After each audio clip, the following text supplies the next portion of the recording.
Hi! In front of me is Motorola Moto E32s, and today I would like to show you how you can use split screen on this Motorola. First of all, open one of your apps that you wish to use in this view.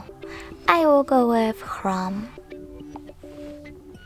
Now you need to access background apps. If you are using Tricky's navigation, you can do that by tapping on this square button.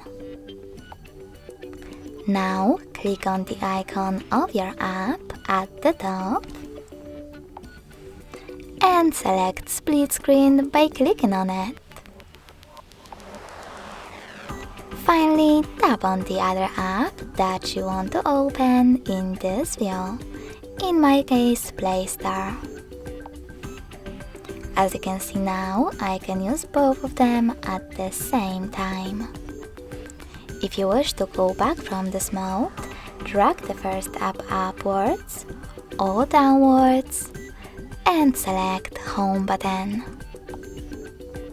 Thanks so much for watching. If you enjoyed this video, smash that like button, comment and subscribe. Bye!